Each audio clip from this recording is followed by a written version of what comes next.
about to have a visitor. Oh, interesting type. And most unusual, I'd say.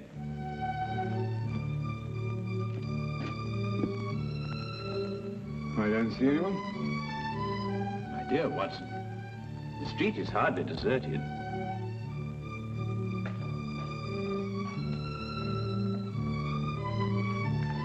No, I don't mean that. I see one or two people, of course, but nobody appears to be interested in this flat. Watson, for the past 5 minutes, that young man's been summoning up courage to call on us. Oh. He's vacillated between doubt and decision, fear and fortitude. Ah, at last fear is conquered. Fortitude is the victor.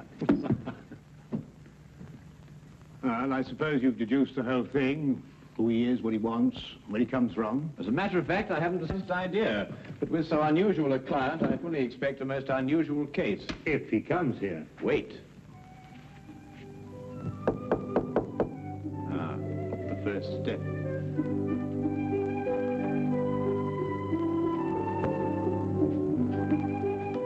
Is this Mr. Holmes' flat? It is. Won't you come in?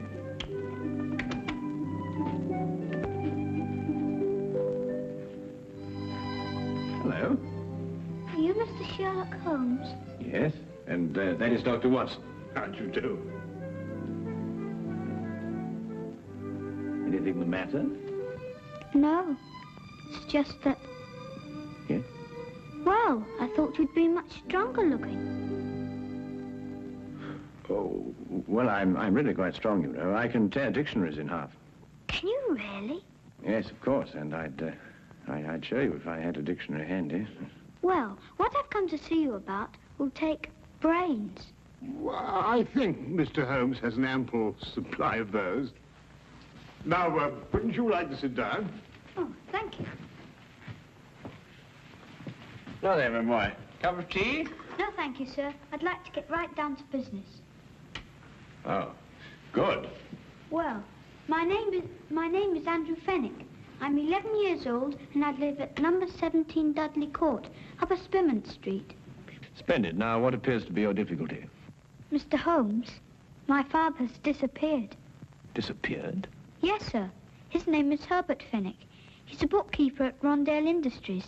He's tall and wears glasses. Will you find him for me? I'll do my best, Andrew, but first you'd better tell me the whole story and anything else that may matter. Well, sir, Dad's always been the happiest and most wonderful person in the world. Each night he'd come home and joke and tell funny stories. And every Sunday we'd take bicycle trips or fly our kites or something like that. You might see he was a pal of mine instead of just a father. I understand. Go on. Well, sir, starting a few months ago, Dad began to act in a very peculiar manner. You mean he stopped being your pal? It was more than that, Mr. Holmes. Dad began to leave the house for days at a time. He wouldn't tell Mum and me where he was going or when he'd come back. Just acted mysterious and was as jumpy as a cat. When was the last time you saw your father? Over 3 weeks ago. That's why I'm so worried. Usually he'd be gone for a day or two. Mr. Holmes, I'll give odds he's in some sort of trouble. And I bet Jack Driscoll is behind it all. Jack Driscoll? Yes, sir. Just before Dad left, the last time, he told Mum and me what to say in case this Jack Driscoll came round the house looking for him. We were to say that Dad had gone to Scotland to visit his brother. And that's got me worried too. Why? Because Dad hasn't got a brother. Have you ever seen this Mr. Driscoll? No, sir, I haven't. I don't know a thing about him, but I don't like him. Why hasn't your mother been to the police about this? I suppose that's because Dad told her not to do a thing about it. Not that no matter what seemed to happen, she was just to wait and have faith. But it's over 3 weeks ago. I just couldn't wait any longer. Then your mother doesn't know you're here? Oh, no. If I told her, she'd try to tartan me off for sure. Besides, she's been quite ill, and I wouldn't want to upset her. Your mother hasn't been well? No, sir. The doctor said she had pleurisy or something like that. She's been very sick. I really wouldn't want her to know I've come here. Your visit will be held in the strictest confidence. Thank you, sir. And you will take the case? I'll look into it immediately.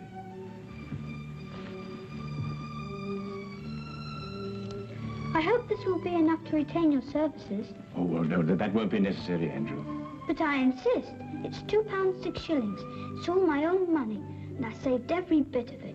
No, I think you'd better hold on to it. Perhaps you can do me a good turn someday. No, sir. A business deal is a business deal.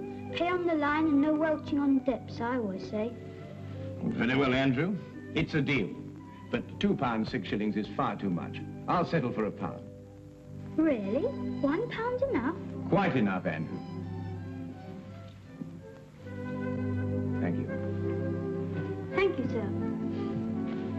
I'll let you know as soon as I hear anything, Andrew. Goodbye, my boy. Bye, sir. Well, Watson, we'll find that boy's father if you have to search every gambling den in England. Gambling den? Yes, didn't you notice his clothing? Well, I suppose so. Nothing extraordinary there. On the contrary. The shoes were most expensive, but the coat was threadbare. The trousers came from the best haberdashery, and the cap was ancient, attesting to the father's streaks of good luck and bad luck. Yes, but that's not sufficient evidence to label Fenwick a gambler. Quite right, but there were other indications. Young Andrew's speech, if you may recall, was sprinkled with the peculiar jargon of the gambler. Such terms as touted off, I'll give you odds, and welching on a debt. The boy obviously learned from his father. I see. Further, I'd say the man's mysterious trips were to various sporting events held outside of London. Horse races, dog races, and so on. Yes, Holmes, but why should an apparently contented man like Fenwick suddenly turn to gambling? Well, my guess is that the mother's serious illness created a heavy drain on Mr. Fenwick's slender financial resources. He probably hoped for the gambler's classic killing. Well, Holmes, you've certainly answered everything. I'm afraid not, Watson. 2 questions yet remain unanswered. Where is Mr. Herbert Fenwick? And who is the shadowy Mr. Jack Driscoll? Where to, Holmes? To Inspector Lestrade's office. In this particular case, he may be just the chap to help us. Now, that's what a gambler would call a long shot.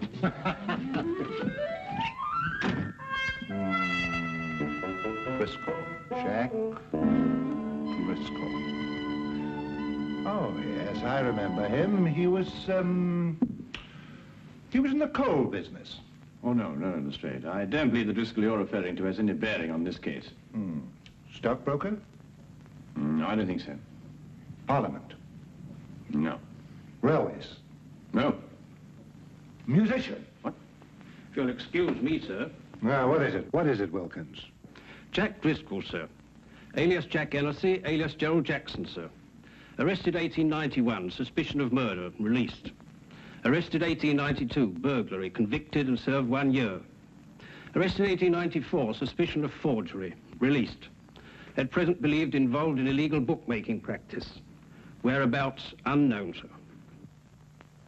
Now, that unsavory brew sounds much more like our cup of tea.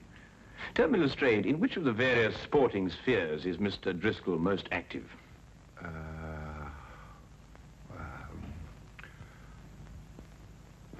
Rumour has it that Mr. Driscoll is concentrating his efforts on prize fight matches, sir. Well, thank you very much for your assistance, Inspector. And you too, Wilkins. Good afternoon, gentlemen. Well, if I know you, Holmes, I suppose now we'll be attending a prize fight. Quite right, Watson. This very evening, hulking Harry Thornton meets Powerhouse Percy O'Noonan at Londonderry Gardens. Powerhouse happens to be a personal friend of mine. You know a fighter personally? My dear fellow, I once blackened his eye for him.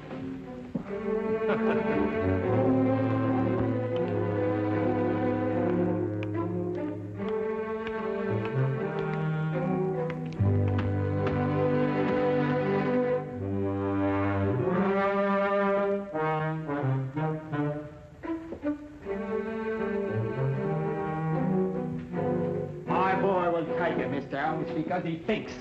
That's the kind of fighter I like, a fighter with brains. A very good combination, Mr. Finnegan. The best. Sometimes you makes a mistake. You sees a fighter what? It's hard, and you think maybe you got a champion. But if he don't think, nothing. You understand? Oh, yes, perfectly. Tell me, Mr. Finnegan, have you got... Excuse me, it's time Percy got started now. You can take him up now.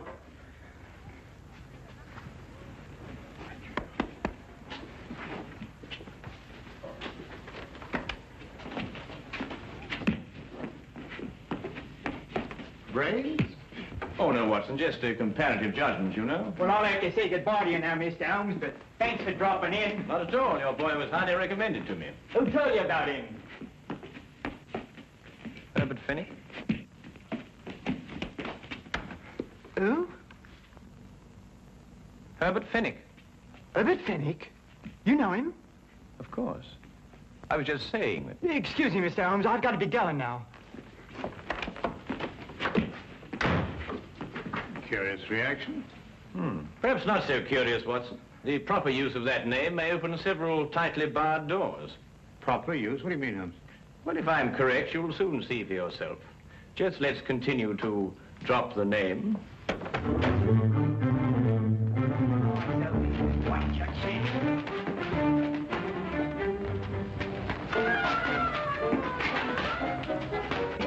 That's it now. Hold it. Hold it. Keep your eyes open. Right. Right. Right.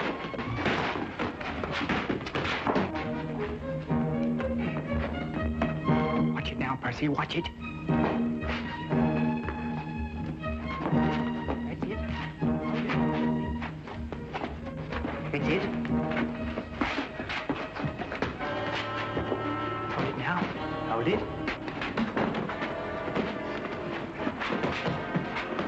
That's right. Keep your eyes open. Keep your eyes open. Now! I tell you to keep your eyes open. Get up!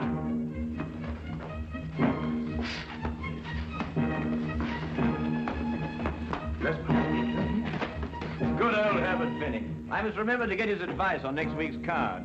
You know, it's a pity poor old Bert Fennick couldn't come with us this evening. Yes. Do you know what old Herbert Fennick told me this morning? No, what did Herbert Fennick tell you this morning? Did you hear that? You know, Watson, it's not every day you can meet a man who'll give you insight. Sounds like just what Driscoll's been looking for.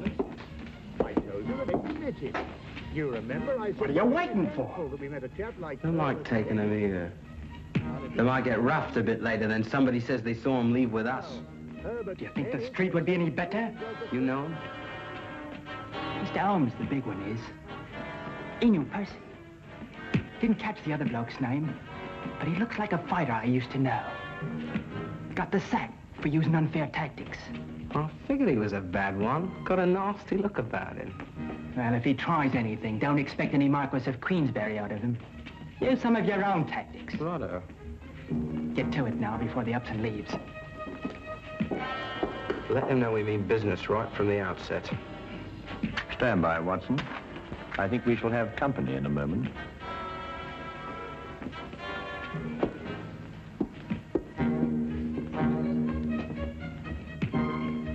I beg your pardon? Herbert Fennick a friend of yours?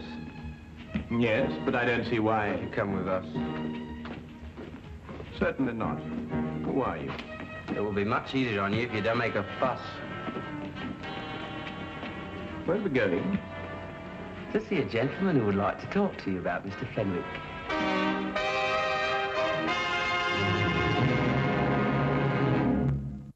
All I want to know from you is where you saw Fennick last. Well, I believe it was at Murgatroyd's saloon. No lie. Here, I say, look. Fennick wouldn't go to Murgatroyd's. Maybe the Green Man or the Houndstooth or the Brass Goblet, but never Murgatroyd's. There isn't too much money. Well, Mr. Driscoll, you've been to a lot of places today. Perhaps it was one of the others. How do you know my name? Well, You were pointed out to us. It seems you're quite a well-known figure in certain circles. Well, Mr. Driscoll, if we should see Mr. Fennick again, is there any message you'd like us to give him? he knows what I want, that Wilshire. Oh, he's in debt to you, is he? Over £1,000. I'm not winning any longer to collect. If I get my hands on Fennick, that'll be the last of him. And that goes for you, too, if I ever find out you helped him in any way. Now, get out of here.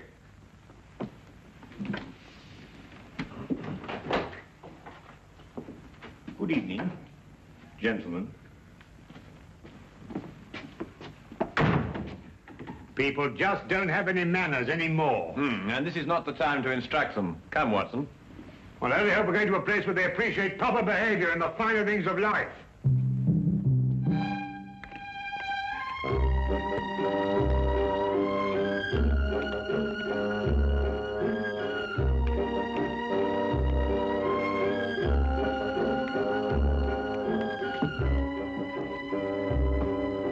I'm sorry, Governor. Not at all, sir. Not at all. Oh, really, Holmes, we've been to the Coach and Horses, the Green Man, the King's Head. We've interviewed dozens of disreputable characters. Must we go through all this process again? I'm afraid so, Watson. It's the only place that we can obtain some further information as to Fenwick's whereabouts. No. Oh, barman. Yes, sir? 2 pints of mild and bitter, please. Oh, and some information. Mild and bitter's cheap, sir. But not the information, eh? Oh, no, sir.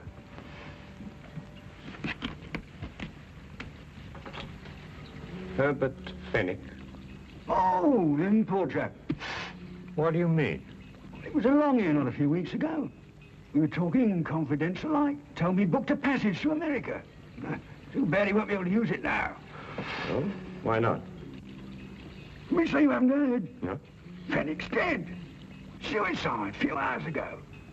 But how? Where? He rented a room not far from here. And he went down to the Thames and threw himself in. Left a note saying he was in trouble, couldn't go on. Let's see. Have they found his body? Oh, no, not yet. Only his hat floating in the water. Poor chap, wasn't a bad sort of a chap, you know, but gambler. Had a run of bad luck.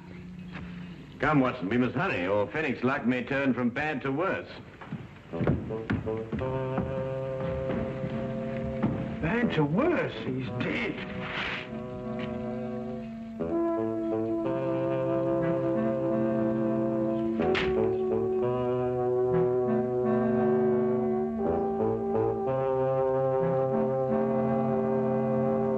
Well, there you are, Holmes. What more do you want? The body. Oh, we'll soon find that. There's no doubt about that. The river patrol's dragging the Thames already. I assure you, Inspector, Herbert Fenwick is still alive. Then why should he write a suicide note? Surely the question is, why should Fenwick write a suicide note in such explicit detail? Listen, this is a terrible thing to do, but I have made up my mind. It is the only way to end my difficulties. Today at 6 p.m., I'm going to the Thames. I will jump from the Hertford Bridge. Forgive me, but have faith. Signed, Herbert L. Fenwick. No, Holmes, I can't follow that line of reasoning. Then perhaps this may convince you. Take a look at that hatband with Fenwick's name on it. You'll notice that it's absolutely brand new, whereas the hat, of course, is unmistakably old. You mean then, Holmes, that Fenwick here had his name put into his band in the last 2 or 3 days? Exactly. Merely a ruse to make people believe that he committed suicide. Yes, but why should a man say he's dead if he isn't? Well, to avoid his muscular creditors, for one thing. If they believed the reports of his death, they'd have no choice but to write him off as a total loss. Yes, but if he's still alive, somebody's bound to see him sooner or later. Not if he's made plans to go to America. All right, then. I'll have an alarm sent out to all the ships in port. I'm afraid, Lestrade, that'll be too late. Now, what do you mean? Because he has no money. He needs it badly, and he needs it quickly. And there's only one way in which he can cover both his needs. What way is that, Holmes? Robbery. What, do you think he'd take the chance? Of course he would. Fenwick's desperate. And in any case, there's very little chance when one considers that no one would suspect a dead man of committing the crime. Now, Holmes, what am I supposed to do? Warn everybody in London that a robbery's going to take place? Oh, I wouldn't go as far as that, Lestrade. I judge that Fenwick will strike at one of 3 places. The Wagon and Horses, the Green Man, or the King's Head. I say, Holmes, how can you narrow it down to that? Because Fenwick can feel certain that everyone in those places has heard the news of his death. Therefore, no suspicion could be directed at him. I don't know why I let you talk me into these things. Then you'll assign men to cover the Wagon and Horses and the Green Man? Yes, yes. Good, but there isn't much time. You'll have to get on with it immediately. All right. You know, sometimes you're worse than the commissioner.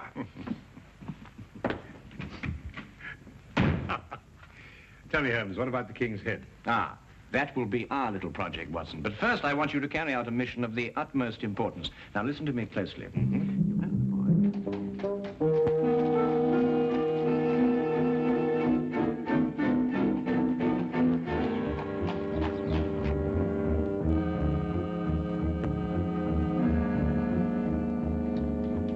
Yes, I've seen him come and go.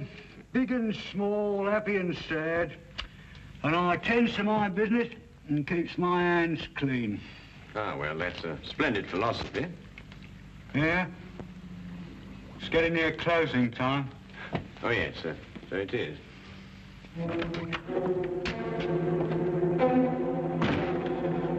Put your hands up. I'll take that if you don't mind. I'm sure he does, but then he has very little choice, has he? You, get over there. Go on, hurry up. You two. Go on.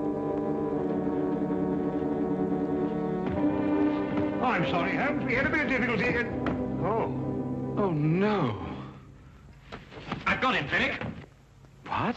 Brilliant job, Finnick. Absolutely brilliant. Dad! What's the game? Let me go. Go on, sit down, you villain. Here, give me the gun. Come. Now, not a word out of you. But Not a word. Dad, is it really you? Of course it is, Andrew. Your father has been working on a special assignment for the Secret Service. Haven't you? Oh, Andy, my Andy. Now, you don't need to say anything, Mr. Finnick. Your behavior is the model of a hero. Oh, Take this man away. No, you listen to me. We'll have plenty of time for listening to you later. well, who is he? What's he done? Who is he? Why, he's a spy working for a foreign government. Spy? Yeah. Foreign government? And these, Lestrade, are the secret documents he was stealing from our Navy. Hey, that's my account book. A likely story, indeed. Yeah, let me see them. No, Lestrade, you certainly can't see them. They're even too secret for you. In a half-minute, Governor, there's been a mistake here somewhere. I'm just, Wilkins, do as Lestrade orders. Take this man away. Yes, Mr. Holmes. I'll be standing up behind the bar all day, or I'll be... you. You know, wait a Come on, minute, you. let me say something. This is a crime. You see, Andrew, your father has been working on a most dangerous case. During the secret investigations, quite naturally, he couldn't tell you anything about his activities. However, I think that he can now remove his disguise. Yes, of course. Gosh, Dad, Mum and me were so worried. Your father is really to be congratulated, Andrew. You see, the Foreign Office chose him specially for this very important task because no one in the underworld would have suspected him of being connected with the law. Mr. Holmes, I don't quite know how to thank you. Well, Fenwick, now the job is done. Of course, you'll have to return to your old job and take up the strings of your old life again. But if I know you, you'll work hard, meet all your obligations, and carry on like the splendid citizen you are. That's just what I'm going to do. I'll never leave my family again. Then good night, Mr. Fenwick. And good luck. Come on, Andy.